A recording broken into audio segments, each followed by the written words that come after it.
Wakristo, Bwana Yesu asifiwe. Waislamu, assalamu alaikum. Bwana, poleni kwanza na mfungo. Wakristo na Waislamu wote najua mpo katika mfungo. Sasa bwana, wakati nyinyi mnaendelea na mfungo huko kumuomba Mungu, huku bwana mimi nilipo panaitwa Tandale, na kitu kilichonileta huku bwana ni story ya wapangaji wawili ambao wameamua kupeana mimba, lakini mke mtu hafahamu kama huyo jirani yake ana mimba ya mumewe. Sasa leo bwana mwenye mimba ameniita hapa na anahitaji kuwa muwazi kwa mke wa mpangaji mwenzie. Nimeshafanikiwa kufika mpaka nyumbani.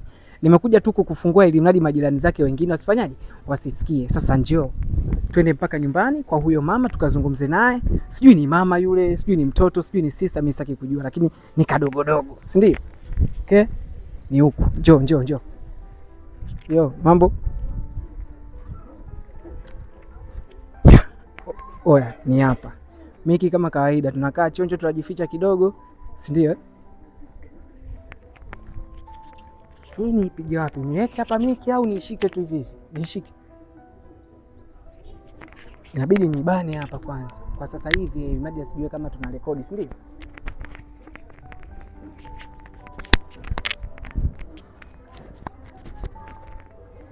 Hapo nyama.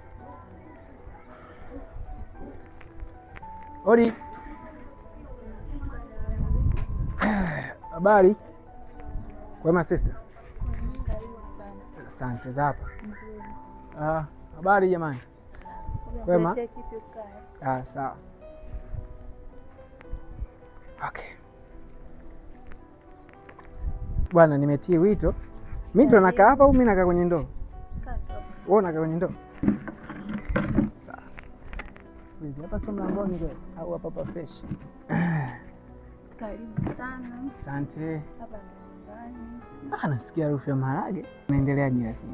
Naendelea vizuri, namshukuru. Okay. Sasa kabla ya vyote naomba nikutaarifu ya kuwa hili tukio nitalirekodi pale. Kuna cameraman wetu Miki pale ana rekodi. So itakuwa ni kama history ya hili jambo ambalo limetokea hapa. Na hapa mkononi mwangu ina hii hapa tape recorder. Hii itakuwa tu inachukua sauti. So mimi nitakachokuwa nakifanya ni kukuuliza tu baadhi ya maswali kutokana na hii huu mtiti ambao umetokea katika maisha yako. Cha kwanza, unaitwa nani? Naitwa Tina. Unaitwa Tina? Ndio. Wewe ndio mhusika mkuu mwenye huo ujauzito? Ndio. Wewe ni mzaliwa wapi? Mimi ni mzaliwa hapa Dar es Salaam. Dar es Salaam. Ndio. Unaweza ukakaa labda ukakaa tuangalie hivi. Tuangalie ndo yako iweke kwa hapa. Mali tuangalie kwa hivi kidogo. Yeah. Basi ngoja tusogelee. Sawa, wewe umesema ni mzaliwa wa hapa Dar es Salaam. Asili yako unatokea mkoa gani? Mimi natokea Tabora. Wewe ni Msukuma? Hapana, Mnyamwezi. Mnyamwezi. Okay, sawa. Na huku Dar es Salaam upo kwa ajili ya mishe gani? Huku nimekuja kwa ajili ya kutafuta tu. Kwa umetoka Tabora umekuja huku? Ndio. Na umri wako? Na miaka 22. Miaka 22. Okay. Watu pale wanakutazama, watu wanafahamu, wakiona tu mimi nimekaa na mtu hivi nimemshikia mic, basi kuna tukio ambalo tunataka kulitatua kama kawaida. Nadhani wewe mwenyewe pia ulinipata mimi kupitia mitandao ya kijamii, si ndio? Ndio. Okay, sawa. Sasa tunatamani kujua history ya tatizo ambalo limekutokea, jambo ambalo linaendelea kwako, story kamili. Kama unaweza kutuambia ili mradi tujue ni wapi tunaweza kukusaidia, ni wapi tunaweza kukutetea, si ndio? Ndio. Umefunga kwanza? Wewe ni Mkristo Muislamu? Muislamu. Kwa nini hujafunga? Kutokana na hii hali ya ujauzito nimeshindwa kufunga. Hebu subiri kwanza. Jamani, naomba nikuulize swali. Kwani mtu akiwa mjamzito afungi? Anafunga afungi? Afungi? Basi watu watatujibu kwenye comment. Ni wale wako sasa hivi wajawazito wanatakiwa kufunga. Of course sijui, lakini okay, sawa, siwezi kupingana na nyie. Tunatamani kujua kisa kamili mpaka wewe ukaamua kushika ujauzito wa mpangaji mwenzio. Sababu zilikuwa ni zipi? Kwa nini? Je, mpo kwenye mahusiano? So mimi hapa nitaenda kukuuliza maswali taratibu. Haya maswali utayajibu kama yatakuwa ndani ya uwezo wako. Sawa bidada? Sawa. Okay, sawa. Mimba ambayo ipo tumboni mwako, je, huyo mwanaume unampenda? Ndiyo. Ni mwanaume wako? Hapana, ni ana mwanamke wake mwingine, ila mimi hapa nilihamia, ni mpangaji mwenzangu. Baada ya kuhamia hapa alitaka kuanzisha mahusiano na mimi. Nani alitaka kuanzisha? Ngoja kwanza. Nani ambaye alikuwa anataka kuanzisha mahusiano na mwenzake, wewe au yeye? Yeye, huyo mwanaume nilomkuta hapa. Anaitwa nani huyo mwanaume? James. Anaitwa James? Ndio. Okay. Kwa hiyo mkaanzisha mahusiano? Lakini mimi hapa nilimkuta na mwanamke, lakini hawaishi pamoja. Kwa hiyo huyo mwanamke ambaye inasema kumbe sio mke wa ndoa ama? Ndio, yani huyo mwanamke huwa anaingia na kutoka. Okay. Sawa. Na sorry kidogo. Sorry. Kwa nifanye hivi, simu yangu niizime mradi tuweze kuzungumza vizuri. Sawa. Na kama ulivyosema anakuja na kutoka, wewe una uthibitisho gani kuwa huyo ni mtu na mkewe? Au ulikuwa unaona kabisa moment za kuwa hawa ni wachumba au wanandoa? Watu walikuwa kwenye mahusiano wanajulikana. Kwa hiyo alipohitaji kuanzisha mahusiano na mimi, nilimuuliza kuhusu huyo mwanamke mwingine. Alijielezea kwa ufupi kwamba alisema ni mwanamke wake, ila yeye ampendi, wapo tu kwenye mahusiano basi. Na chingine, mpaka mimi kufikia kubeba huu ujauzito, aliniambia kuwa mwanamke wake kwanza hazai, anatumia vidonge vya uzazi kila mwezi ili ashike ujauzito, lakini wapi. Kwa hiyo alihitaji kuwa na mahusiano na mimi ili niweze kumbebea huu ujauzito ambao niko nao hapa. Ina maana ujauzito ambao upo katika tumbo lako wewe hauhitaji? Yeye alisema anataka kuzaa na mimi, sio kama mimi sihitaji. Ningekuwa sihitaji nisingefanyaje? Nisingebeba hii mimba. Wewe unahitaji kuzaa naye? Ndio. Na alipokuletea proposal kuwa anakutaka lakini ana mkewe, wewe ulimkubalia hivyo hivyo? Ndio, kwa sababu alisema kuwa hampendi azai, ndio maana nilikubali. Kipindi hicho ulikuwa kwenye mahusiano? Hapana. Hakuwa kwenye mahusiano? Ndio.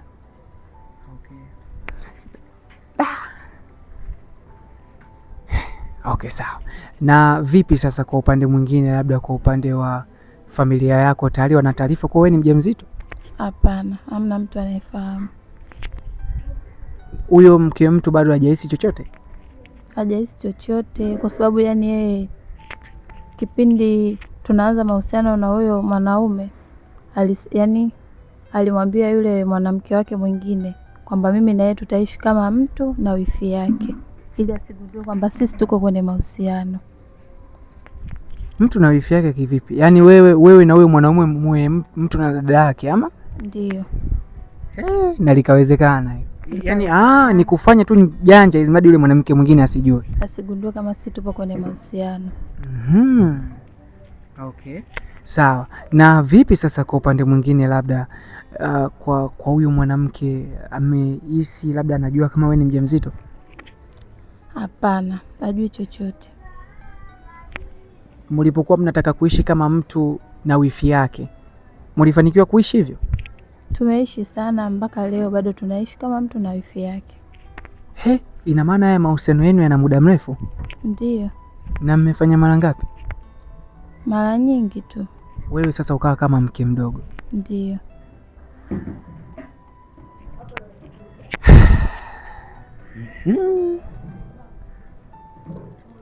Kwa hiyo wewe na huyo mke mtu mnafahamiana vizuri tu? Ndio. Yaani kama mtu na wifi yake. Akai lakini hapa? Yeye akai hapa, anaishi kwake sehemu nyingine, mimi ndo naishi hapa na huyo mwanaume. Okay. Wewe chumba chako hapa ni kipi? Chumba changu ni kile pale, huyo mwanaume ni yuko kwa upande wa pili.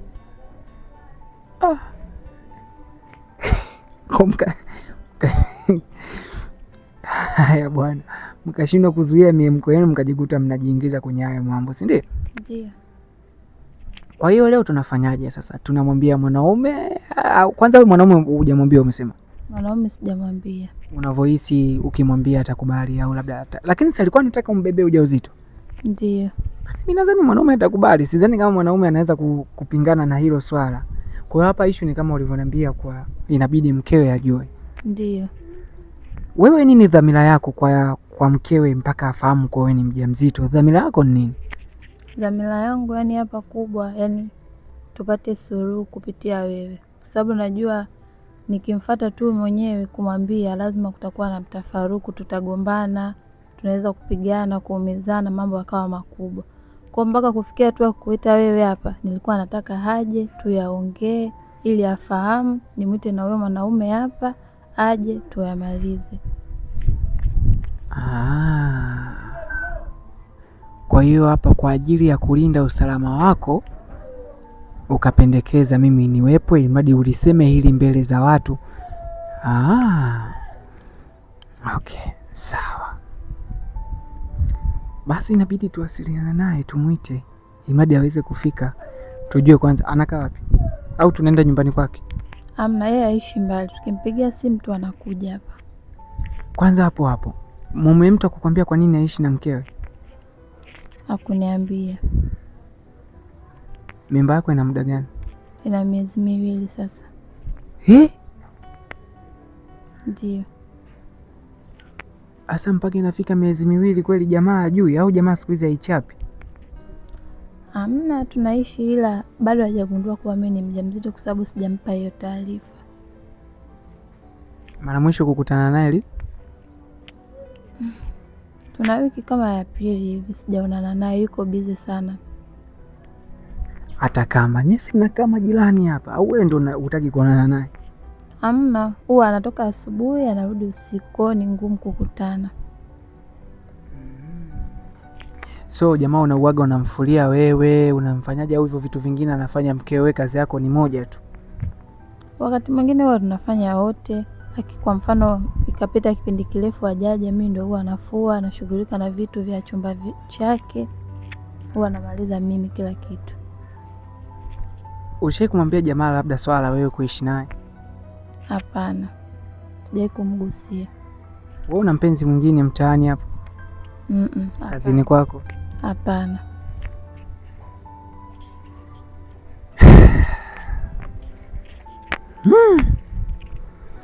Basi mimi nadhani hapa huu ni wakati ambapo inabidi bidada aweze kumpigia huyo mke mtu sasa aje hapa tuweze kuzungumza kwa pamoja, tuone kama kuna uwezekano wa kutuelewa kwa hili jambo ambalo linatokea kwa dada nani wewe, Tina? Ndio. Kwa dada Tina. Sawa. Basi mpigie simu. Hapa chini sina iko ndani. Kachukue.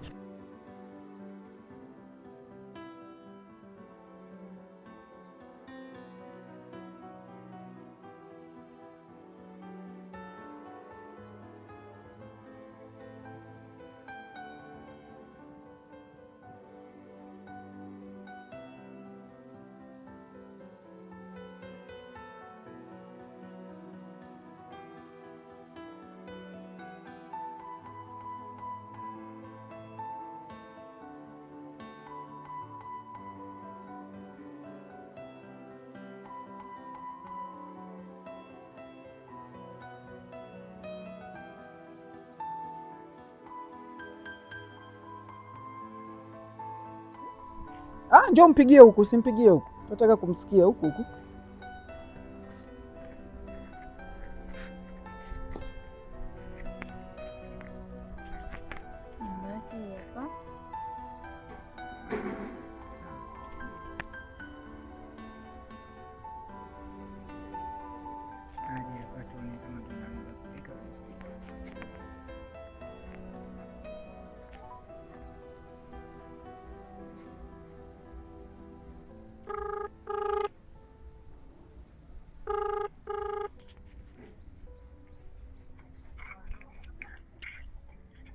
Halo? Mambo? Poa. Mzima? Mimi mzima, niambie udugu wangu. Uko wapi? Niko nyumbani. Unaweza kuja kwangu mara moja? Sasa hivi? Kuna nini udugu wangu? Kuna tatizo? Hamna tatizo lolote. Haya, okay. Okay, sawa basi. Nakuja sio muda. Sasa uwai nakusubiri hapa. Haya, sijali, nakuja sio muda. Sawa poa.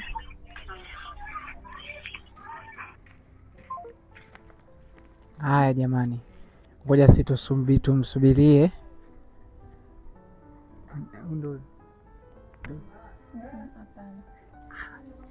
Sasa mimi nilikuwa najua muda wote ndo huyu mwanao. Mbona kama ndo anakuja? Akina mama salama jamani.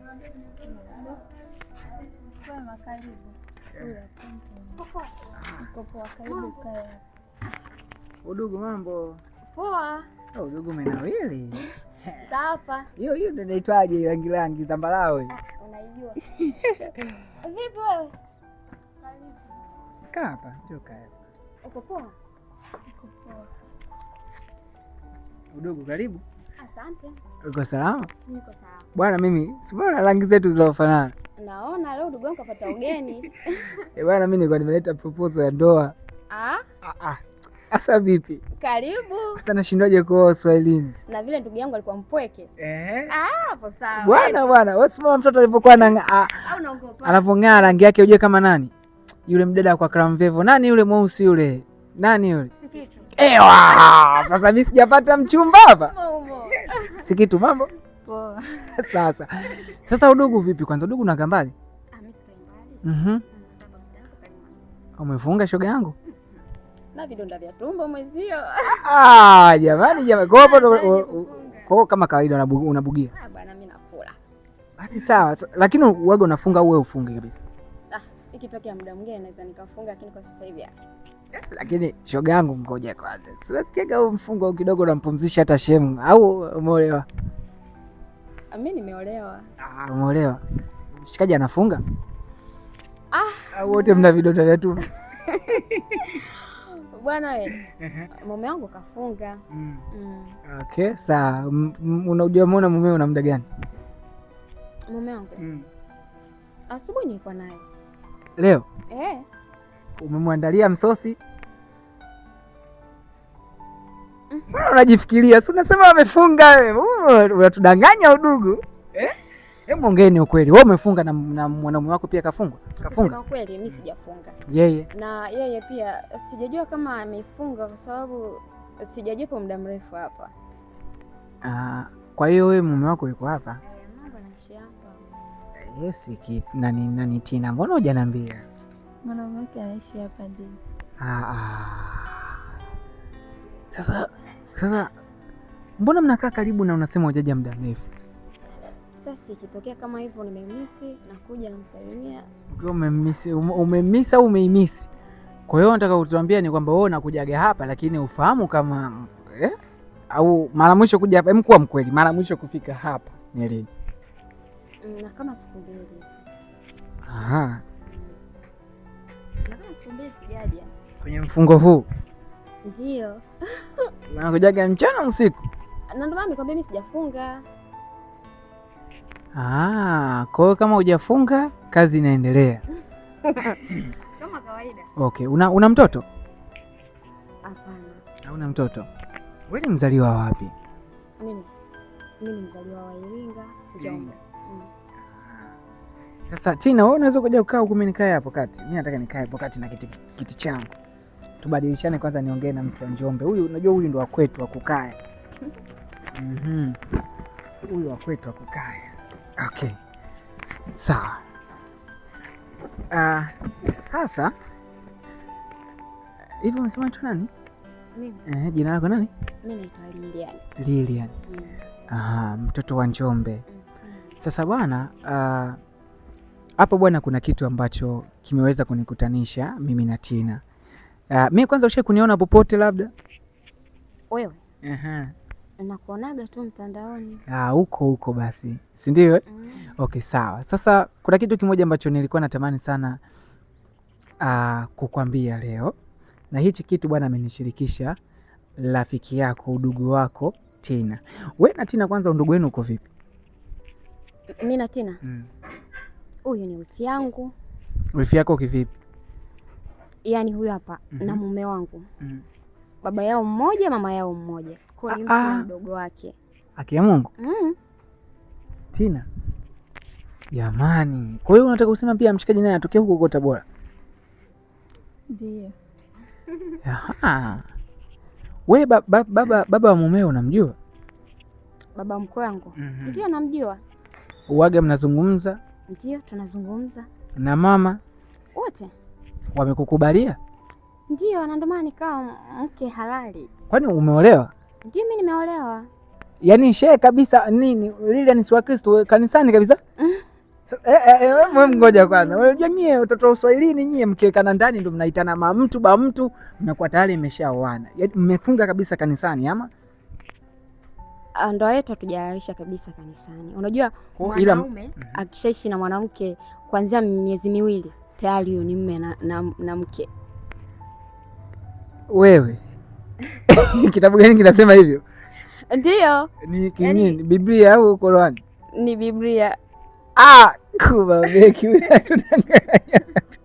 Kwa hiyo wewe kihalali tayari umeshakuwa mke wa mtu. Bwana, mimi ni mke wa mtu. Mtu akikusimamisha barabarani ajue hilo, mimi ni mke wa mtu. Unatoa namba utoe? Mimi sitoi namba. Aya, basi sawa. Sasa bwana, kitu kipekee ambacho Tina ameniambia huyu udugu wako huyu uishi yako wa baba mmoja mama mmoja wa wakwe zako, si ndio? Kuna jambo bwana ambalo mimi amenishirikisha na ndio maana kwanza nimeanza kukuongelesha kwa kucheka, kwa furaha, kwa sababu nataka tuendeleze furaha. Tupo katika mwezi mtukufu wa Ramadhani. Samahani sijakutambulisha. Yule pale anaitwa Director Miki. Pale ameshika simu, anarekodi hili tukio. Hili ni tukio la kumbukumbu zetu tu. Sio baya, ni zuri. Na tuko hapa kwa ajili ya kuzungumza jambo fulani hivi. Kama utapenda, kubali kwanza hili tukio lirekodiwe kwa sababu sio la kukuaibisha, sio la kukuchafua, sio la kukudhalilisha. Ni tukio haki kabisa na halali. Je, upo tayari labda Miki endelee kurekodi? Kwema kwani? Kwema. Mbona mimi naonaga mtandaoni. Sasa kama mtandaoni mimi si mzee wa kashikashi, mzee wa shida. Sijazoea vitu kama hivi. Umezoea nini ngoma? Akiniita udugu wangu kama hivi nakuja hivi. Sijazoea hivi. Hakuna ubaya. Sasa leo si ndo katuita wote, utajuaje labda mimi nataka nioe? Sawa. Tina. Wewe una miaka mingapi? Mimi? Na miaka 23. Miaka 23. Tina wewe 22? Ndio. Tupo kwenye mwezi mtukufu wa Ramadhani pamoja na Kwaresma. Tukishindwa kufunga kula, tufunge hata matendo. Sala kwa Mwenyezi Mungu pamoja na baraka zinaambatana na kuwasaidia wasiojiweza pamoja na kusamehe wanaotukosea. Katika maisha yako ushawahi kumsamehe mtu ambaye labda amekukosea? Kosa kubwa sana la kukuumiza. Ndio, nishawahi kusamehe. Ujauzito ambao Tina ameubeba ni ujauzito wa James. Unamfahamu James? James? Sijajua James gani. Yaani James, labda James yupi? James? Kuna kina James wengi bwana. Sasa si ndo maana mimi nakwambia, mimi hata hiyo pressure ispande hiyo. Kuna kina James wengi. Wewe James gani unamjua? Mume wangu pia anaitwa James. Siwezi kujua lakini labda James yupi? Huyu tunaishi naye hapa ndani. Yaani kwa Mwenyezi Mungu pamoja na baraka zinaambatana na kuwasaidia wasiojiweza pamoja na kusamehe wanaotukosea. Katika maisha yako ushawahi kumsamehe mtu ambaye labda amekukosea? Kosa kubwa sana la kukuumiza. Ndio, nishawahi kusamehe. Kosa gani na lilikuwa linahusu nini?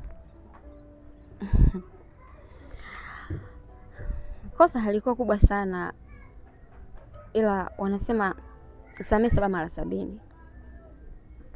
Ulishawahi kusamehe? Unaweza kusamehe? Mnanichosha jamani. Kwani kuna nini? Nasamehe kitu gani labda? Utasamehe tukosea, hem kwenda zako. Wewe hivyo mnatuangalia simu tukosea, hem tuangalie vizuri. Yaani ndio mnanitisha. Sasa sinakuuliza swali, si kama challenge. Hiyo unajua labda ni challenge. wewe katika maisha yako ushe kumsamehe mtu? Ndio, na kama kosa sio baya sana nitamsamehe kulingana na kosa, lakini ushe kumfanyia Mwenyezi Mungu kosa kubwa na ukaamini kuwa amekusamehe? Hapo ndo sijui. Hapo ndo hujui. Lakini ushe kumkosea Mwenyezi Mungu kosa kubwa mpaka unasema aisee, nilisha kumkosea kosa fulani na niliapa sitorudia tena? Nishakosea, ni kweli. Nishawahi. Wewe Tina? Nimeshawahi pia. Ushe kumsamehe mtu? Ndio. Okay. Tina, kuna kitu anataka akwambie. Hii ni habari njema. Habari njema? Aha. Habari njema ni kwamba Tina mimi ni mjamzito. Udogo upo? Mjamzito? Lakini ni jambo jema. Ni mjamzito. Hajawahi kukwambia? Hajawahi. Ongea Tina, mbona hujaniambia? Yaani umenificha kitu kizuri kama hiki. Kwa nini sasa? Ongea udugu wangu. Wewe kama anti una jina lolote kwa ajili ya mtoto aliyekuwa tumboni? Jina tena. Akiwa wa kike utamwita nani? Akiwa wa kike nitamwita Jamaira. Jamaira. Akiwa kiume nitamwita Ivan. Ivan.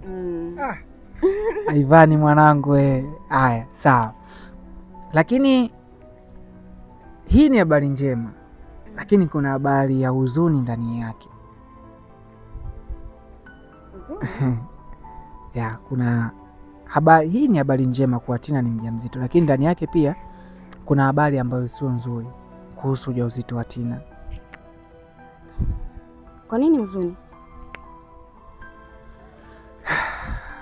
Tina, kuna tatizo? Hakuna tatizo, tunataka kuliweka sawa. Ananitisha mimi jamani. Hivi ukisikia Tina ametoa ujauzito, kitu gani cha kwanza ambacho unaweza kumshauri? Hapana, sitopendezwa na hilo kitu. Hata akikwambia leo labda ana changamoto, labda ana ugonjwa, au labda mwanaume haitaki, au labda hautaki ujauzito, na Tina labda akapitia mawazo akasema kwa mimi nahitaji kutoa ujauzito, utamshauri nini? Hapana, mimi siwezi kumshauri kwamba atoe ujauzito. Sasa hapa ninavyokuambia Tina ana ujauzito lakini anataka kuutoa. Sasa wewe kama dada mtu, kama wifi mtu, unaweza kumshauri. Hebu mshauri Tina juu ya ujauzito, kwa sababu mimi nishaongea udugu wangu mpaka nimechoka. Hebu jaribu kumshauri wewe. Kwa nini atoe? Tina, kwa nini unataka kutoa? Jamani, mtoto ni baraka. Yaani kuna watu wanatafuta, yaani wana shida na kuwa na mtoto, wanashindwa kupata. Afu umepata unataka kutoa udugu wangu. Bwana mimi sikushauri kitu kama hicho. Kwani kuna nini mpaka unataka kutoa? Hapa kuna shida ndio maana tumekuita. Kuna shida? Okay. Nieleze shida gani? Mimi najua lazima itakuwa ni changamoto ya kukwambia, lakini ujauzito ambao Tina ameubeba ni ujauzito wa James. Unamfahamu James? James? Sijajua James gani. Yaani James, labda James yupi? James? Kuna kina James wengi bwana. Sasa si ndo maana mimi nakwambia, mimi hata hiyo pressure ispande hiyo. Kuna kina James wengi. Wewe James gani unamjua? Mume wangu pia anaitwa James. Siwezi kujua lakini labda James yupi? Huyu tunaishi naye hapa humu ndani. Yaani James mume wangu?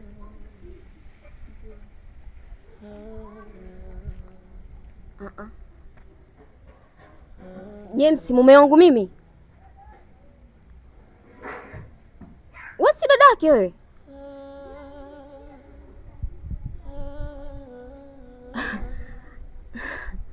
Samani, mwacheni utani. Yaani kuna vitu vingine havitakiwi utani. Sio utani. Kwenye haya maisha serious, yani nakuomba jamani. Sio utani. Yaani jaribu kuwa mkweli. James mume wangu mimi.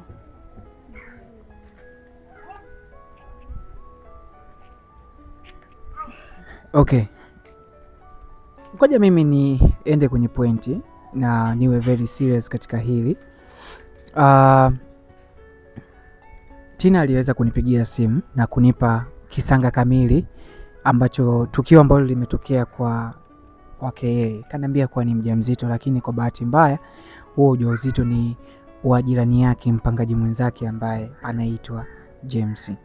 Na kubwa kuliko ni kwamba alisema ya kuwa James yeye ana mwanamke wake ambaye nahisi sijui ndo ni wewe.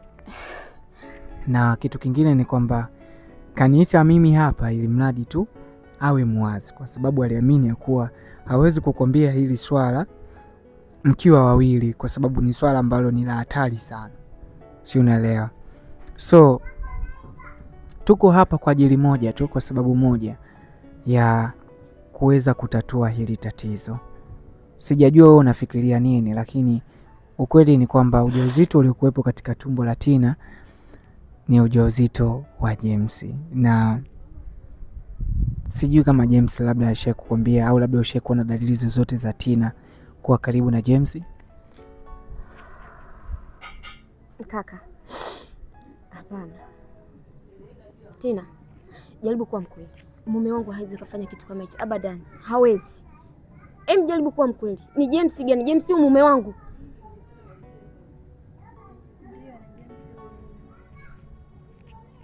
Yaani mimi ninachojua, Tina ni mdogo wake mume wangu. Tina ni wifi yangu mimi. Sijui unanielewa? Sasa tena hapo mnakuja mnaniambia tena ana mimba. Eti ana mimba ya James. Yaani ana mimba kakake. Unaona inakuja akilini? Tina yupo tayari kukupa kisa kamili. Kisa cha hilo tukio mpaka yeye kukutana na James. Unaweza ukamsikiliza?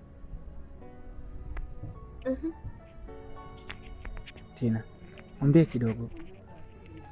Kusema ukweli, mimi James sio ndugu yangu kabisa. Mimi na James tumefahamiana hapa, ni mpangaji mwenzangu. Nilihamia hapa, nilimkuta James ameshahamia. Na hata wewe kipindi nahamia huwa nilikuwa nakuona unaingia na kutoka huko ndani. Ila baada ya wiki kadhaa James alihitaji tuanzishe mahusiano.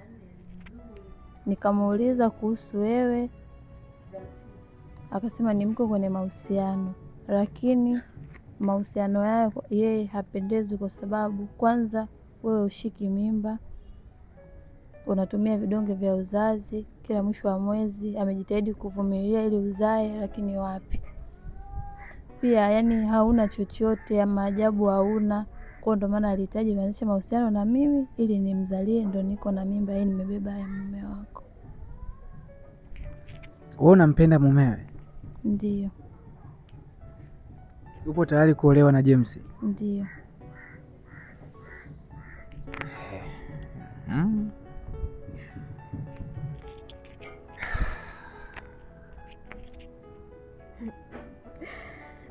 Siamini.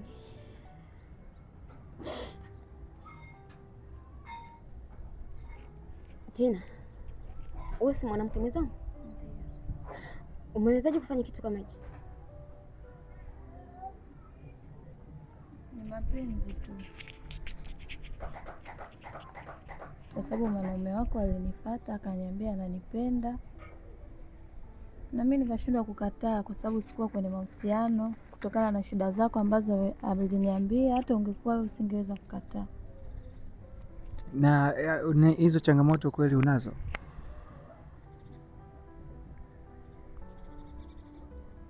Sema, kwa sababu kuna watu pale wanakutazama, wanaweza wakakusaidia hata katika swala la afya, kwa sababu unafahamu kuwa kuna watu wengi ambao wanaliangalia hili tukio. Yawezekana kwa asilimia kubwa sana kuna mtu pale akakusaidia, labda akawa anajua tiba. Una tatizo hilo kweli la kutokushika ujauzito?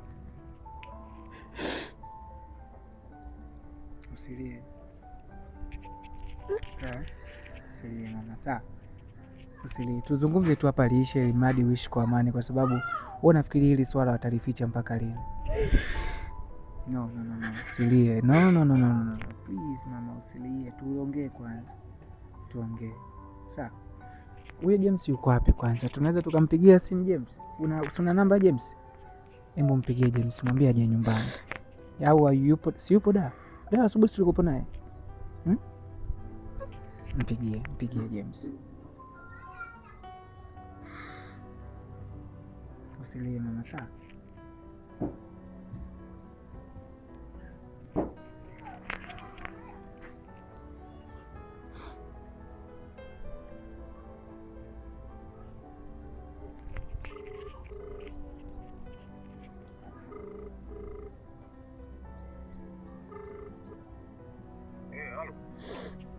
James. Uko wapi?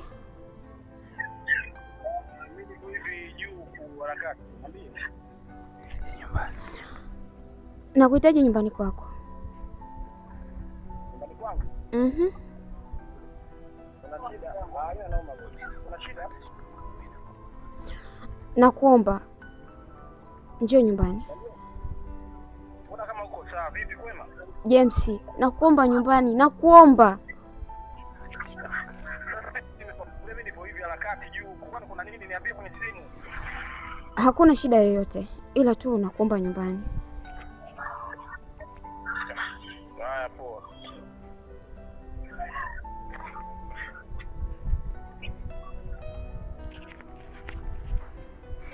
Sasa hapa si tujigawe. Bosi Tina. Kwa sababu ya kuweza, natamani huyo jamaa asifahamu hili swala, anaweza kukataa kuongea chochote, unajua. Okay, sawa, lakini tunaweza Director Miki, tunaweza kumsubiri tu hapa. Tumsubiri tu eti. Subiri haya. Sasa sikiliza nikwambie kitu kimoja ndugu yangu. Kama ikiwa bado hujagusa neno jeupe lililoandikwa subscribe hapo chini, hutoweza kupata nafasi ya kutazama video zangu zingine. Sasa kwa nini usitazame stori zangu? Hebu gusa sasa hivi hilo neno jeupe ambalo limeandikwa subscribe hapo chini, ili mradi video yoyote ile ambayo nitakuwa naiposti katika peji yangu, wewe sasa uwe mtu wa kwanza kuitazama, wa kwanza kupata notification, uwe wa kwanza kucomment, uwe wa kwanza kulike. Si ndio? Tuendelee na hii story. Mimi sina mambo mengi. Gusa hilo neno kwanza jeupe. Hilo neno jeupe gusa. Ewa, umetisha mwanangu. Kula chuma.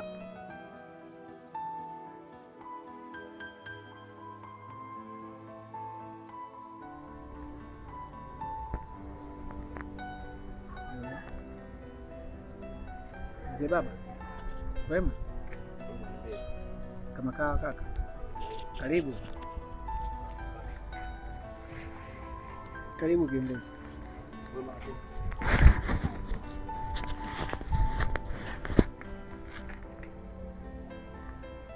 Kaa hapa, Tina amekupa siti.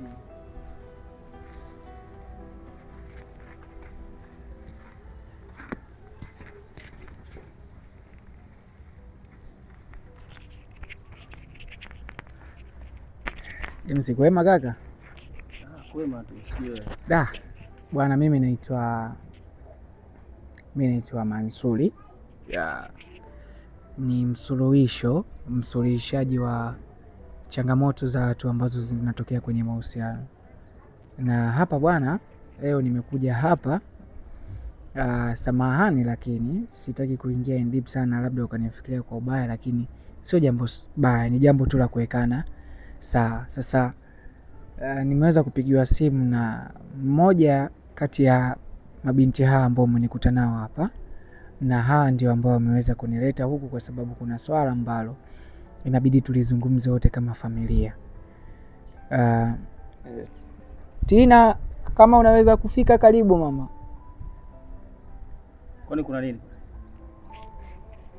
Hamna kitu kibaya bro, ni story tu, nataka kuzungumza kitu fulani hivi ambacho wewe binafsi kama unaweza kutusaidia, kutupa ushirikiano, kutupa ushauri juu ya swala ambalo tunaenda kulizungumza hapa. Sasa mimi ugeni mimi siujui, ndio maana ninauliza kuna nini, yani sielewi. Yaani ugeni ni kwamba hata ukisema haupo utakusubiri kesho. Kwa ni bora tu tuzungumze, kwa sababu hakuna namna ya kulikimbia hili tatizo. Okay, James, huyu sinamjua Namjua. Anaitwa Tina, huyu mpangaji mwenzako. Ndio namjua. Huyu mimi ni mdogo wangu. Sasa mdogo wako? Yeah. Mdogo wako kivipi? Sasa mbona mimi hajaje kuniambia kama ana ndugu? Ndio maana nakwambia, yani hili tatizo hata ukisema ulikimbie lazima litakusubiri, so inabidi tu ulimalize. Mimi ni mdogo wangu kabisa Tina. Ni vile tu labda mjai kupiga story vizuri kuhusu familia yake, lakini mimi ni mdogo wangu kabisa. Na Tina yeye ndo kaweza kuniita hapa kwa sababu ya tukio moja ambalo limetokea kwa upande wake yeye. So niko hapa kama kaka wa Tina, lakini pia niko hapa kama mshauri wa changamoto za mahusiano. Lakini pia hapa pembeni kuna bibie hapa. Huyu ni mkeo, si ndio? Ndio mkeo. Sasa hili tukio ambalo limetokea hapa ni sijajua kwanza kama unasema kuwa Tina hajakwambia kama mimi ni kaka yake, basi hata taarifa ya kuwa yeye ni mjamzito pia huna. Yaani sasa mimi mbona siwaelewi? Yaani unajua kama Tina ni mjamzito? Hapana, mimi sijui. Sasa unaona, kwa hiyo hilo swala hata mimi kuwa kama kaka yake kuto kulifahamu ni sawa. Sasa yani ana ujauzito kaka yake, mimi nahusiana vipi sasa? Au utamani kujua ujauzito wa Tina ni wa nani?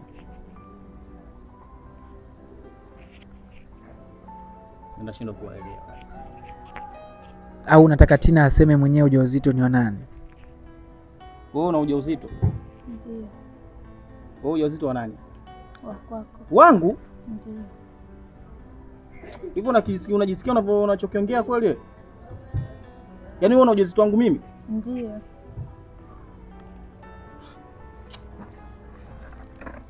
Yes.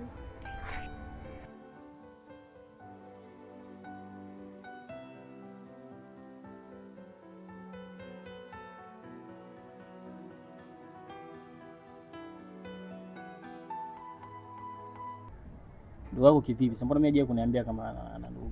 Ndio maana nakwambia, yani hili tatizo hata ukisema ulikimbie lazima litakusubiri, so inabidi tu ulimalize. Mimi ni mdogo wangu kabisa Tina. Ni vile tu labda mjai kupiga story vizuri kuhusu familia yake, lakini mimi ni mdogo wangu kabisa. Na Tina yeye ndo kaweza kuniita hapa kwa sababu ya tukio moja ambalo limetokea kwa upande wake yeye. So niko hapa kama kaka wa Tina, lakini pia niko hapa kama mshauri wa changamoto za mahusiano. Lakini pia hapa pembeni kuna bibie hapa. Huyu ni mkeo, si ndio? Ndio mkeo. Sasa hili tukio ambalo limetokea hapa ni sijajua kwanza kama unasema kuwa Tina hajakwambia kama mimi ni kaka yake, basi hata taarifa ya kuwa yeye ni mjamzito pia huna. Yaani sasa mimi mbona siwaelewi? Yaani unajua kama Tina ni mjamzito? Hapana, mimi sijui. Sasa unaona, kwa hiyo hilo swala hata mimi kuwa kama kaka yake kuto kulifahamu ni sawa. Sasa yani ana ujauzito kaka yake, mimi nahusiana vipi sasa? Au utamani kujua ujauzito wa Tina ni wa nani?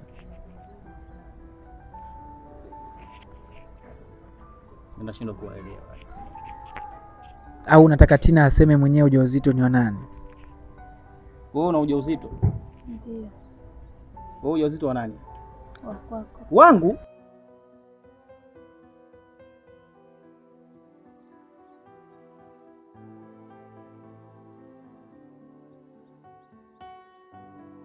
Na kwa hiyo hilo swala hata mimi kuwa kama kaka yake kuto kulifahamu ni sawa. Sasa yani ana ujauzito kaka yake, mimi nahusiana vipi sasa? Au utamani kujua ujauzito wa Tina ni wa nani?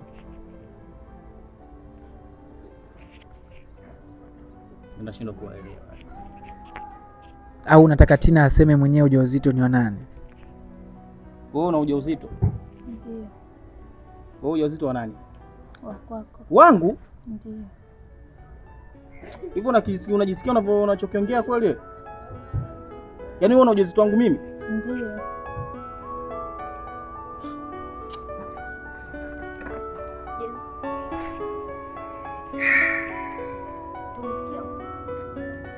Unajua mimi simuelewi kusema kweli. Yaani yeye anaponiambia na ujauzito wangu ndio maana mimi nashangaa. Mimi na wewe tuna mahusiano? Kwamba unajifanya hujui au? Mimi na wewe tuna mahusiano lini? Yaani tangu lini tuna mahusiano mimi na wewe? Toka nilivamia hapa.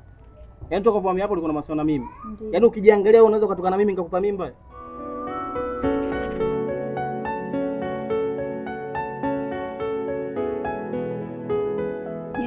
Ngoja kwanza nimuulize. Yaani wewe ukiniangalia tu mimi naweza nikakupa mimba wewe? Kwa hiyo unaongea hivyo kwa mke wangu ili mimi nionekanaje? Wewe ulivyokuwa unataka mahusiano na mimi kanipa mimba, ulikuwa unataka mimi. Wewe hebu nyamaza wewe. Sio ni nyamaze. Kwani mimba si ni ya kwako kweli? Mimi mnanichanganya kabisa. Kwa hiyo mimi mmemtoa huko mmenileta hapa kwa sababu ya kitu hicho. Bro, unaona kama utani? Yaani mimi simuelezi anachokiongea. James! Hivi mimi nichukuliaje? Kwa hiyo unaamini mambo haya? Dadako. Eh? Dadako. Wewe unaamini? Ni dadako, sio? Hivi mara ngapi mimi na tunatafuta watoto tupate watoto afu mimi sasa hivi nimpe mtu mimi. Kumbe. Ndio kama umtafute umpe, si ndio hivyo? Kwa sababu kwangu mimi upati, si ndio hivyo? Yaani nisikilize tu mke wangu kusema kweli. Mimi mwenyewe nayoambiwa hapa ni mageni. Yaani sielewi hata kimoja yani. Yaani mnaniacha njia panda kabisa, huyu ananiambia na mimba, sio mimba yangu. Yaani Ndio na mimba ya kwako.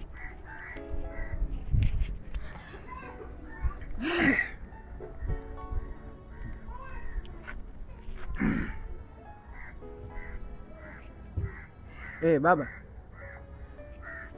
Mjomba. Mbona mjomba mpe baba simu. Tumeshafika ni huku Tandale huku. Wanapaita Tandale wapi hapa? Tini. Baba na mjomba wanataka kufika hapa. Wao wanapaita Tandale wapi hapa? Mimi nahisi hata kuchanganyikiwa kwanza. Unaitwa Tandale wapi hapa? Tandale kwa tumbo. Baba, Tandale kwa... Umesikia mzee wangu? Umeona pale nilipokuwa nimekuonesha lile gorofa lile? Sijui kile gorofa sijui ni frame ile. Ukishafika hapa tu kuna kona hapa unaingia. Tupo hapa, bahati nzuri hata bwana mheshimiwa James naye tupo naye hapa. Basi sawa. Akikubali ni sawa, basi tutazungumza. Kama akikataa tutajua tunafanyaje. Sawa. Sasa sikiliza nikwambie kitu kimoja ndugu yangu. Kama ikiwa bado hujagusa neno jeupe lililoandikwa subscribe hapo chini, hutoweza kupata nafasi ya kutazama video zangu zingine. Sasa kwa nini usitazame stori zangu? Hebu gusa sasa hivi ile neno jeupe ambalo limeandikwa subscribe hapo chini, ili mradi video yoyote ile ambayo nitakuwa naiposti katika peji yangu, wewe sasa uwe mtu wa kwanza kuitazama, wa kwanza kupata notification, uwe wa kwanza kucomment, uwe wa kwanza kulike. Si ndio? Tuendelee na hii story. Mimi sina mambo mengi. Gusa ile neno kwanza jeupe. Ile neno jeupe gusa. Ewa, umetisha mwanangu. Kula chuma. Ipo njia panda nisielewe. Kumbe ni mnyama kiasi hiki.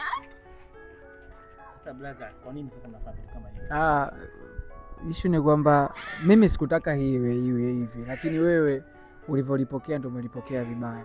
Na mimi ndugu yangu, mimi siko hapa kwa ajili ya kukuharibia mahusiano yako, lakini nipo kwa ajili ya kukutengenezea amani ili kesho uendelee kuishi katika hii amani. Wewe ni amani unatengeneza. Hili tatizo haliwezi kukimbilika kwa sababu ni la kwako. Unadhani unaweza kuikimbia damu yako mzee? Sasa hivi utakinga kwa ajili ya huyu asijue lolote, upate amani na furaha, lakini hii ni damu yako ambayo itakuwa inakuita hata ukiwa umelala. Si unaelewa bro? Ushakumpa mwanamke ujauzito? Samahani James, kwa sababu mimi mwenyewe natamani tuongee katika hali ya kawaida, lakini nimeona dhahiri kuwa wewe hauwezi kulipokea ili kwa nguvu. Kama unaweza tukaongee kawaida, mimi nimstopishe mzee, nimwambie tunaweza kuzungumza, kwa sababu wenyewe hawana maana ya kuja huku. Yaani kuona kama inawezekana naweza nikampigia tu hapa nikamwambia mzee akaushe, sisi tulizungumze. Kama tunaweza kuzungumza sisi wanne tuzungumze. Wewe ukikubali tukisema sawa tuzungumze, basi sawa, mimi na stopisha wazee. Unajua, ngoja nikwambie kitu kimoja. Yaani mimi sioni tena haja, yani mambo ya mengi, yani mengi hivyo yani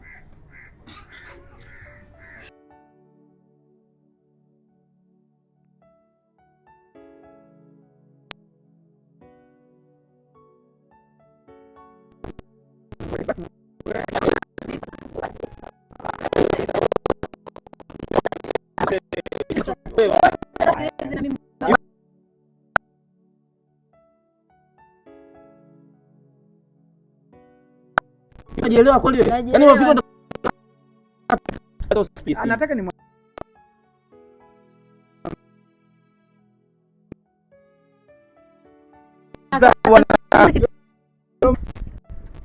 nyamaza nini kwa mfano? Ngoja basi tunayazungumza hapa, msiwaze. Sawa.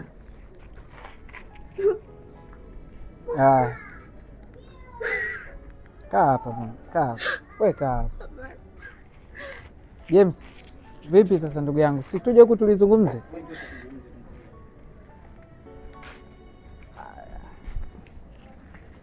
Mzee wangu, kwani mimi ndo nimekuharibia? Mimi mwanangu sijakuharibia, ila wewe ndo unataka kujaribia kwa kuongea kwa nguvu, ukizani labda itakuwa ina faida. Na mzee, unajua vitu kama hivi yani sometimes haina haja kuwapa watu faida.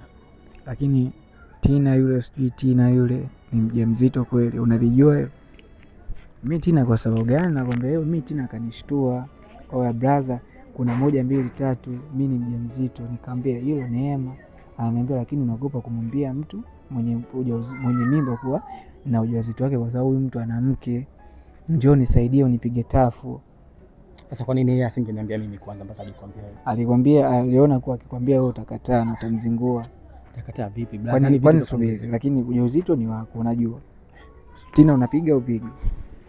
Mimi nimeruka naye tu mara kadhaa, ni sio kivile, yani kawaida. Ndio hiyo sasa Sasa ndio ilikuwa maana mimi mke wangu yule pale sasa mnamwambia yeye anajisikiaje? Sasa afu kaongea vitu kibaya yani pale ambapo yeye vya kumdhalilisha. Kwani hivyo wewe na wewe mwanangu unaenda kodi za kiume mwanangu. Ukiwa unaenda kwa ajili ya demu mwingine utaki kumuongelea madhaifu ya demu wako. Wewe unajua sisi wenyewe ni wanaume. Yaani kwa lazima mtu ukiingia mazingira kama lazima utenze kodi. Sasa hayo maneno yote wenzako walikopo tayari wameshayazungumza. Yaani wale wote wanajua kila kitu ambacho kinaendelea. Sasa kwa nini nafanya hivyo? Kwa nini nafanya hivyo? Yaani unajua hata katika harakati za kuongea na ungekuwa unaongea nao vizuri yani. Sasa mimi mnaniita pale kama mnanicholesha yani. Mimi nakuja kuongea nini kwa mke wangu baadaye? Sawa, ndio jambo nimelifanya. Mimi nakuja kuongea nini baadaye? Basi twende tukalimaliza. Tunalimalizaje sasa mzee? Sasa si bwana mwanangu liishe usiku wa leo. Kwa sababu yule mwanangu hata ukienda mkoa gani, hata ukienda nchi gani, ile alama yako ipo kwa yule mwanamke. Sasa ya nini mtoto akizaliwa ambaye babako alikukataa? Si bora tuliamaliza. Kwani wewe ni muoga? Unaogopa? Mimi najua hawezi kukubali yule mwanamke ndugu yangu. Yaani hawezi kukubali. Wewe unaona pale kasha paniki vile. Afu ndio ana matatizo, mimi namjua yule. Sasa wewe unatengeneza. Wewe usikia mzee wangu. Yaani wewe unataka kuweka amani ya mkeo. Mimi nataka kuweka amani ya mdogo wangu. Una mdogo wa kike? Unajua uchungu wa mdogo wa kike mzee? Najua ndio. Tuanze tukazungumze. Basi jitahidi yani kidogo tu upande wangu basi. Yaani mimi mwanangu ukikubali swala limekuwa dogo. Tina yule sisi kwetu tumeshatupa kwenda kujitafutia maisha. Hawajali yani hata wao. Bila mimi sikujipanga kwa chochote yani kuhusu mimba ndugu yangu. Basi tuanze tukamwambia tutoe kama vipi. Kwa hiyo polazi dada yako atoe. Mimi sipolazi. Shem. Tuyazungumze basi hapa Aisha au vipi? Tina.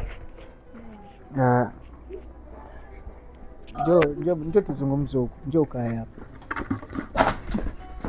Sasa unaona sablaza mambo yenyewe ndo kama mimi nilikwambia. Vipi tena? Mimi nilikwambia huyu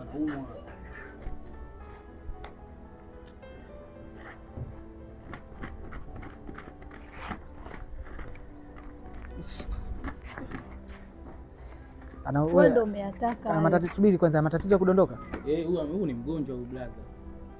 Nao yote sasa wewe kwa nini umemwambia maneno kama hayo sasa? Wewe unataka nimwambie nani? Yaani ni vizuri ungenifuata mimi mwenyewe ungeniambia. Kwa hiyo hapa amezimia ama? Huyu amezimia huyu.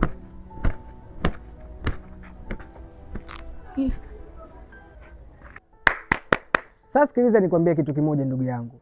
Kama ikiwa bado hujagusa neno jeupe lililoandikwa subscribe hapo chini, hutoweza kupata nafasi ya kutazama video zangu zingine. Sasa kwa nini usitazame stori zangu? Hebu gusa sasa hivi hilo neno jeupe ambalo limeandikwa subscribe hapo chini, ili mradi video yoyote ile ambayo nitakuwa naiposti katika peji yangu, wewe sasa uwe mtu wa kwanza kuitazama, wa kwanza kupata notification, uwe wa kwanza kucomment, uwe wa kwanza kulike, si ndio? Tuendelee na hii story, mimi sina mambo mengi. Gusa hilo neno kwanza jeupe, hilo neno jeupe, gusa. Ewa, umetisha mwanangu, kula chuma.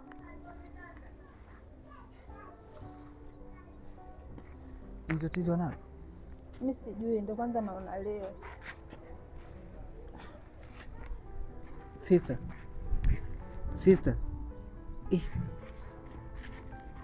Go, basi tuzungumze basi. Sister. Afu unamsikia mdogo wako vitu anavyoongea.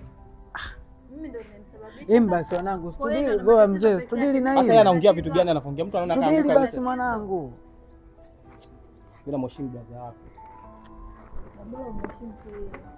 Hata mimi bila yeye hapa.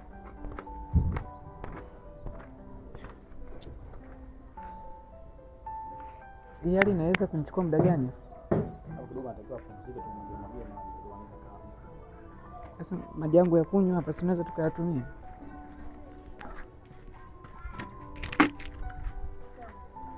Mwagie haya maji.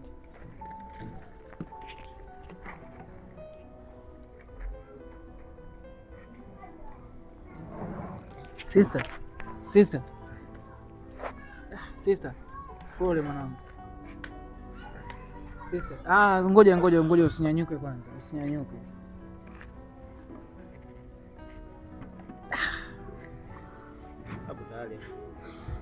Basi tulia kwanza hapa, usinaniliwe. Kwani ana pressure au ana ugonjwa wake wa kuzimia automatic? Pressure nayo inachangia matatizo yake. Pole sister.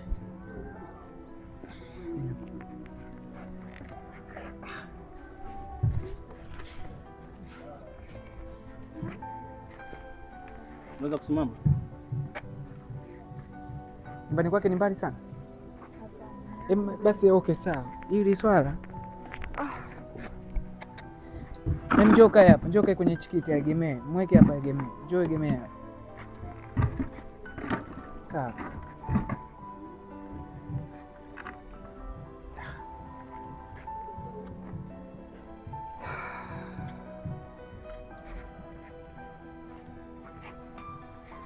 Pole sister, sawa? Pole. Egemea kabisa hivi upate urelax, egemea, egemea.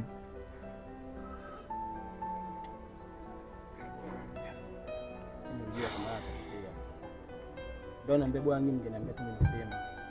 Au bora msingemwambia yeye, mngeniambia mimi kwanza. Sasa mnakuja mnamwambia huyo kweli jamani.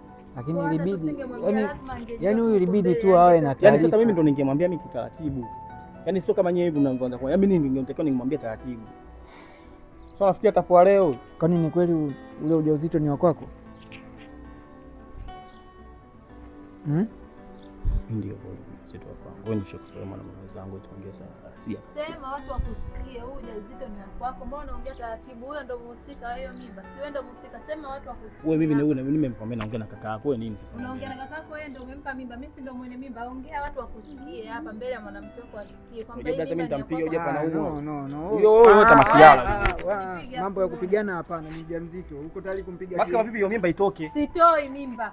Subiri, ujauzito ni wa kwako? Ujauzito ni wa kwako? Ujauzito ndio wa kwangu. Nitembea naye tu. Haya, mkeo huyo hapa sasa ndio napaswa umwambie hayo. Sisi tupo huku tunasikiliza. Mzee, unajua hichi kitu ambacho amekifanya sio poa mzee. Huyu binti, subiri nikwambie, sikia brother, sikia. Huyu binti ameshika ujauzito. Na huu ujauzito huyu binti anakupenda. Yaani binti yupo tayari kuishi na wewe. Hayupo tayari hata kuishi kwake. Si unaelewa? Kwa hiyo hapa inabidi tupate muafaka. Wewe neno lako ndo litatoa hitimisho, tulimalize sasa hivi au tuendelee nalo. Si unaelewa kakangu? Unanipata mzee wangu? Wewe hitimisho lako ni lipi? Plani zako ni zipi sasa? Umeshapewa taarifa ya kuwa ni mjamzito. Plani zako ni lipi? Una plani gani juu ya hili tatizo? Wewe unafikiri mimi nitakuwa na plani gani sasa? Jambo ndo lishatokea, sasa mimi nitakuwa na plani gani? Mimi sina plani nyingine tena.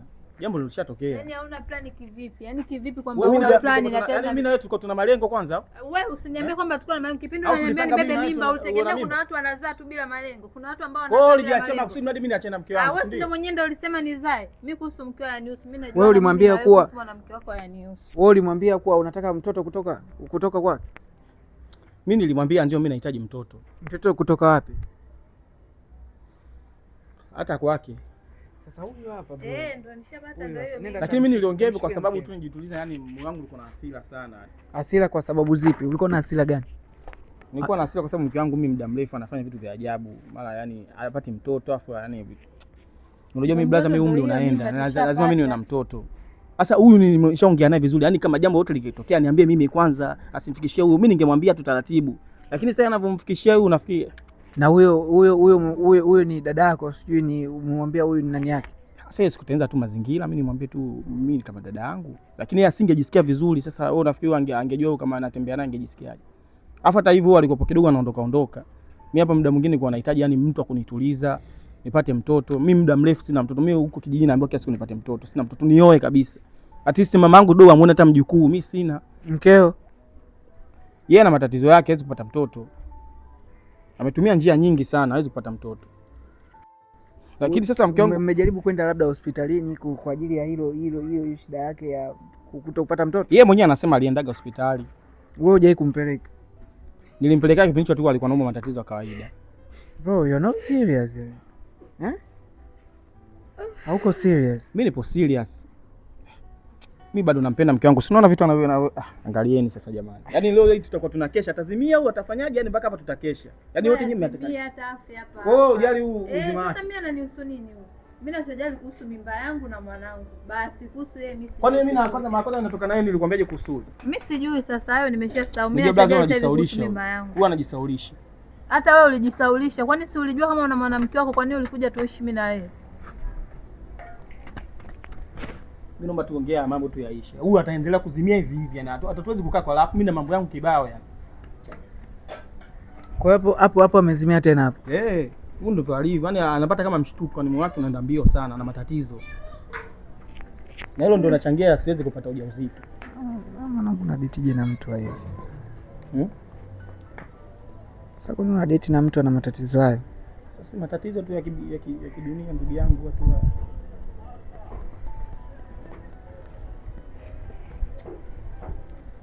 Hebu nishike kidogo nichukue maji.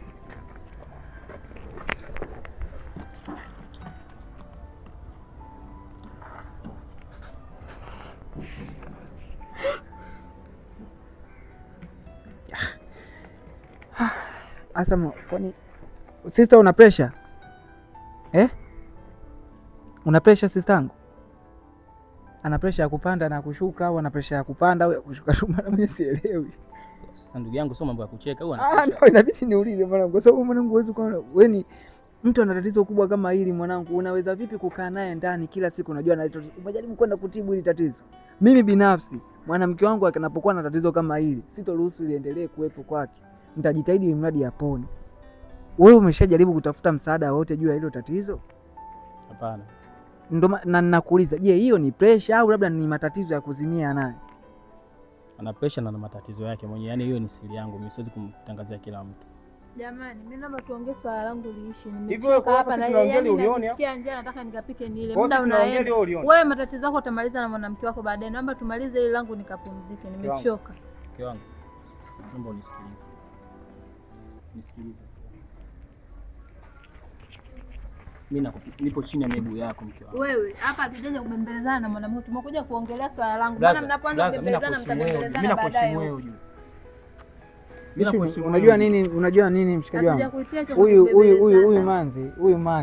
Huyu manzi. Unajua nini? Bro, mwanamke akikupenda amekupenda kweli. Ila akikuchukia, nadhani unanielewa ninachokisema hapa. Nisikilize bro, akikuchukia. Unanielewa? Nakuelewa. Tumalize basi. Kama umenielewa kweli tuyamalize haya. Sasa mimi nataka nimprize mtu wangu kwanza. Haya, mprize huyo mtu wako. Mke wangu nisikilize. Mimi najua vitu vyote unavyovisikia. Nisikize kwanza mke wangu, nisikilize. Mimi nakupigia magoti, nisikilize. Nipo chini ya miguu yako. Nakuomba na kuomba. Yaani muda mrefu sana. Tumekaa muda mrefu sana mke wangu. Nisikilize kwanza, nakuomba, nipo chini ya miguu yako. Nakuomba. Tumekaa muda mrefu sana na hili tatizo. Mwenyewe unajua. Nilikushauri sana vitu vingi mke wangu, lakini kunisikiliza. Mimi naomba tu hili swala lipite. Tuyazungumze tu yaishe ili tupate muafaka. Najua sio rahisi kwako kulichukua swali kama hilo, yani zito kulika moyoni. Lakini ndio hivyo lishatokea, tutafanyaje sasa mke wangu? Naomba tu mimi unisamehe, mimi ni kama binadamu, nisamehe. Na sisi unajua ni vijana. Unaweza kaona mimi nachukulia simple sana ile swala kuliongea. Ila nakuomba, nipo chini ya miguu yako mke wangu. Nakuomba. Nisikilize. Ndio kama kunidhalilisha. Mke wangu, yani wewe mwenyewe unajua jinsi gani mimi nilivyo najisikia.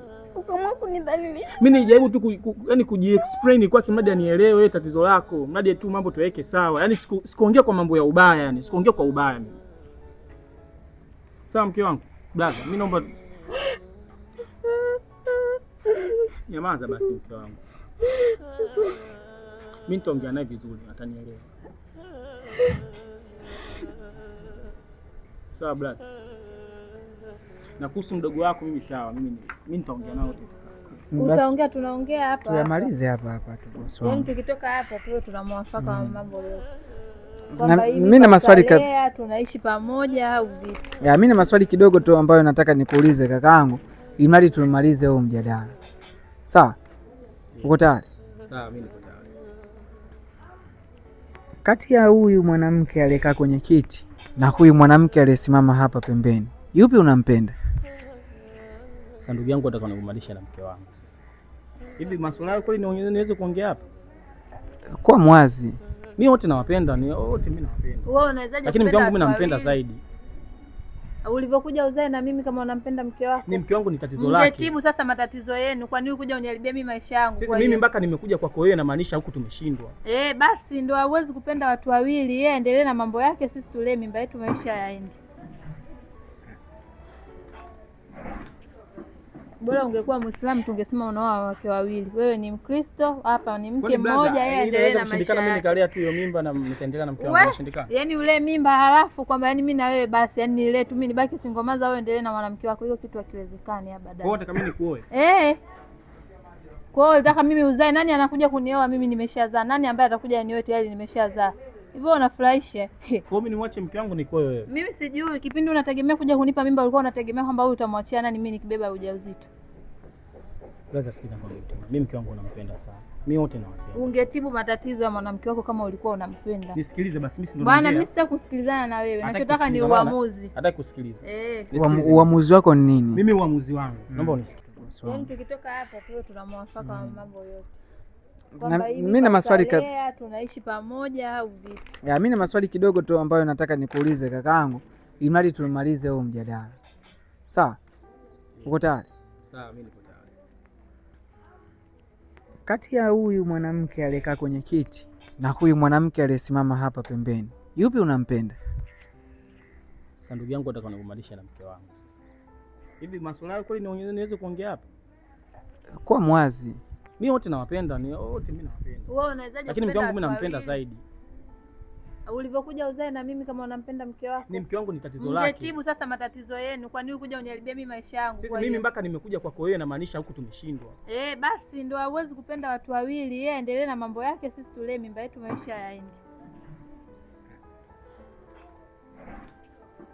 Bora ungekuwa Muislamu tungesema unaoa wake wawili. Wewe ni Mkristo, hapa ni mke mmoja, yeye endelee na maisha yake. Mimi nikalea tu hiyo mimba na nitaendelea na mke wangu nashindikana. Yaani ule mimba halafu kwamba yani mimi na wewe basi, yani nile tu mimi nibaki singomaza, wewe endelee na mwanamke wako, hiyo kitu hakiwezekani abada. Kwa hiyo nataka mimi nikuoe.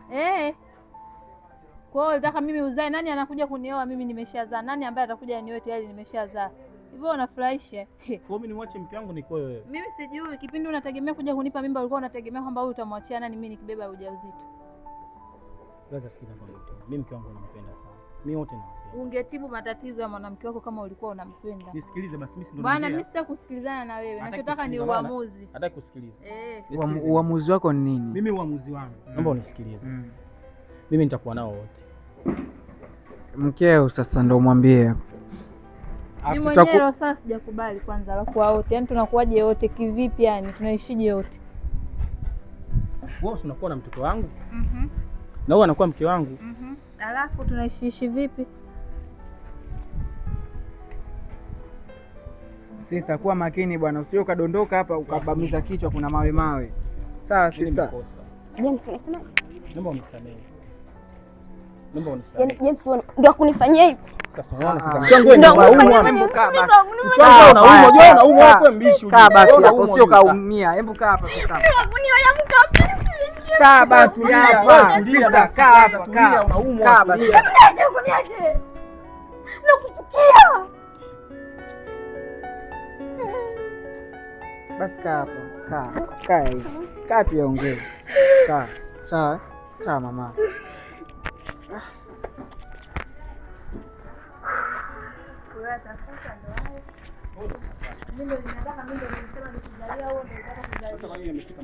Yamefika wewe kwa hiyo utegemea hata tukificha hata kuja kujua.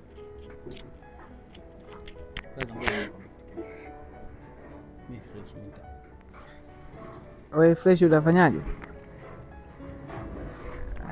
Sasa huyu ameshakuwa na mjamzito. Mimi ukiangalia ana kiumbe changu tu.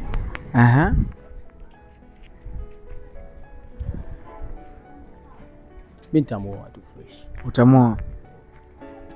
Kwa hiyo mzee baba, wewe upo tayari kumuoa mdogo wangu, si ndio? Mimi nitalea tu mimba. Wewe? Yaani utalea mimba? Sumaia njoo kwanza niekee simu ndani. Naona huyu anataka kunichezea. Yaani kwamba usinioe ule tu mimba, yani kivipi? Yaani unajua hata hapo brother yenyewe nimekubali hiyo mimba kwa sababu tu yani nina utu. Na mimi nahitaji mtoto. Sasa mimi ninavyoongea naye yeye hataki tuelewane. Mimi nimekwambia nitalea tu mimba. Yaani utalea mimba kivipi ule tu mimba kivipi? Njoo. Okay, sawa. Tunalizungumza sawa, ishe. Sawa. Sawa, tunazungumza ishe. Basi mke wangu. Sasa sumuona sasa. Ala, sister. Jamani mimi niliyajua. Unaona? Wewe mwenyewe ndio umeyatafuta kwamba naona nini? Sasa mwanangu. Unajua mwanamke wako ana matatizo usifurie. Hebu mwanangu kaa hapo, egemea hapo mpakati. Hebu nyosha mguu. Ndio mjifunze, nilikuwa na wanawake zenu mbona mnajua kutulia. Sister. Mimi natumia ungwana sana blaza. Sana. Ungwana kwenye mimba yako? Si nimekwambia nitalea, tatizo nini kwani? Yaani utalea vipi? Yaani kama hapo umesema utalea, tunakubaliana, tunaandikishana mimi na wewe hapa kwa mjumbe wa nyumba 10 kwamba utalea kila siku huduma unifikishie shilingi 10,000 ya Kitanzania. Bila sivyo unioe tuishi pamoja. Unaona simple sana 10,000. Wewe kipindi unanipa mimba ulikuwa unaona simple? Au wewe unadhani kulea mimba miezi 9 ni simple? Wewe ulikuwa unahitaji mtoto, si ndio? Au ulikuwa unahitaji nini? Mimi hilo sitaki kujua. Kwa hiyo unataka uniharibie mahusiano yangu au nini? Mimi sitaki kujua hilo. Kipindi wewe unatafuta ulikuwa unajui kama utaharibu mahusiano yako huko mbele. Unajua nini mzee? Usitana kupenda.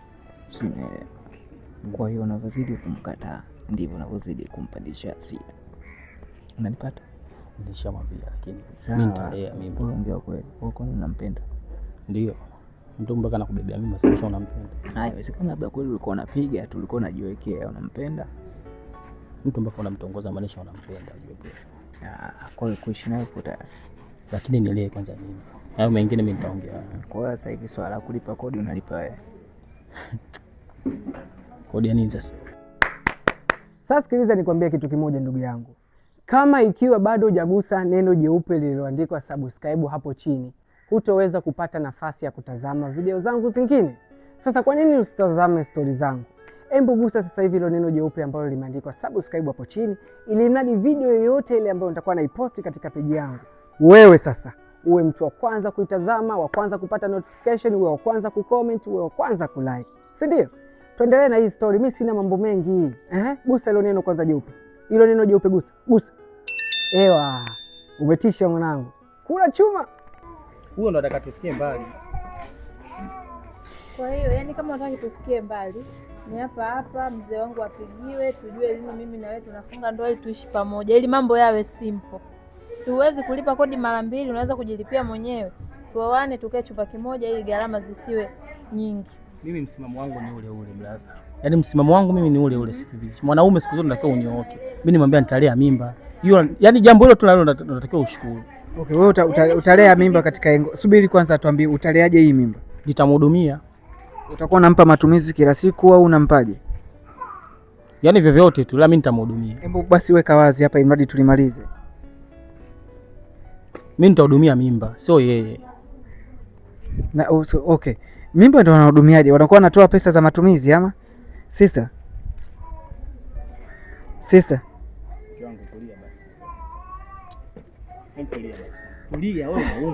Sister tulia basi. Sikia sister. Okay sister, ona sister. Hakuna kulea mimba.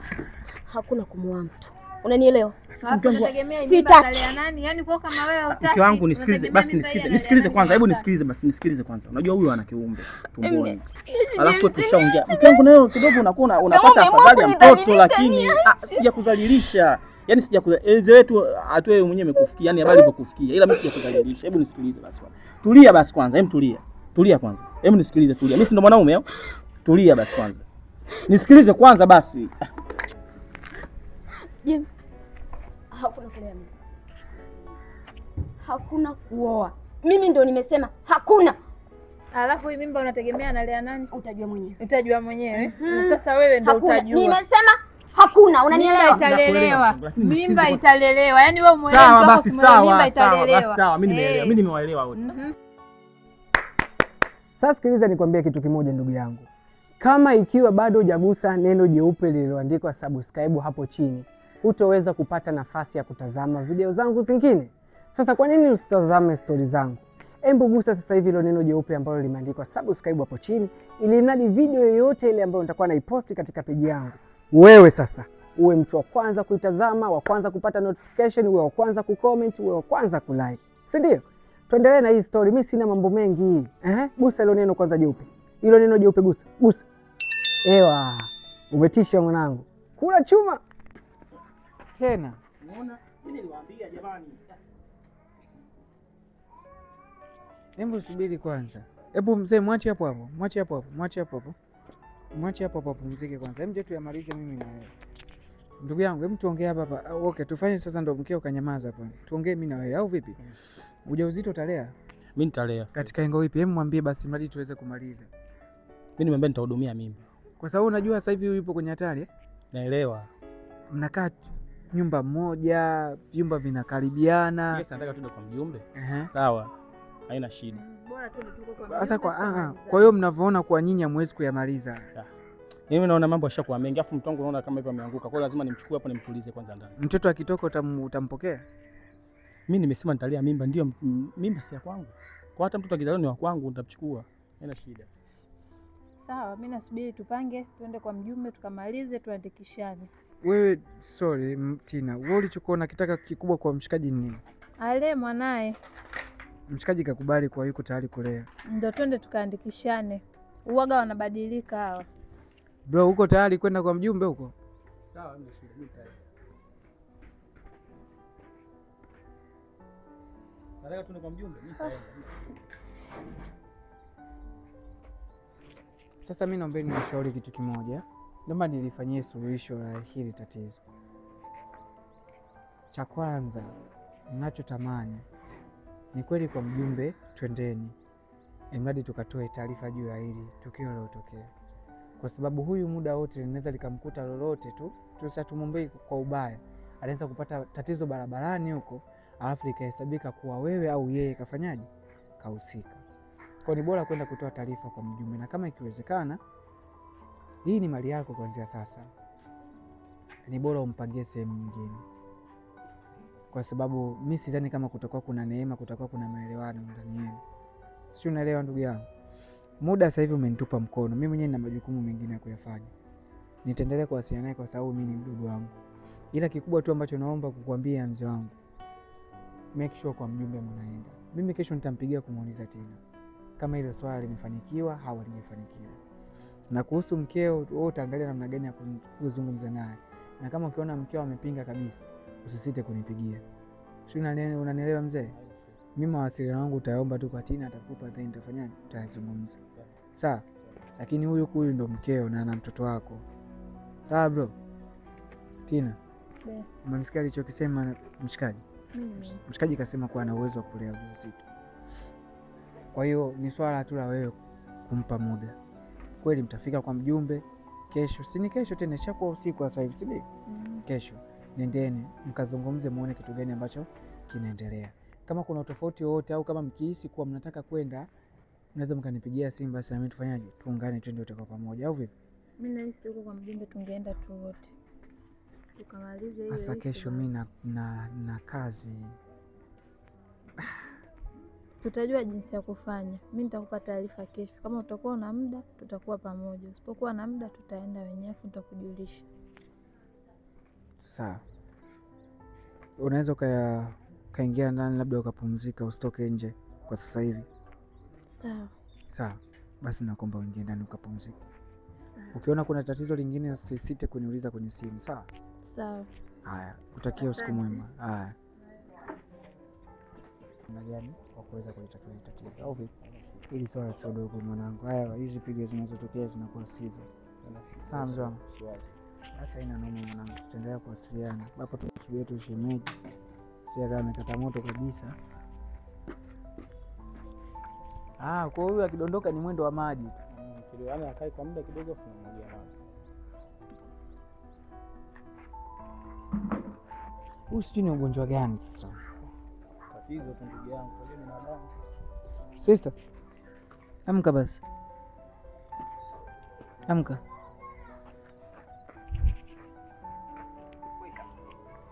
Mpanga naye wewe. Basi si mwingie ndani mkapumzika au?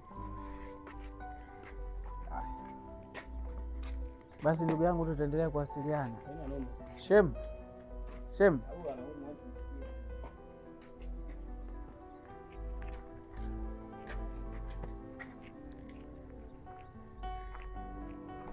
Haya mwanangu, basi usiku mwema. Hapo. Okay guys.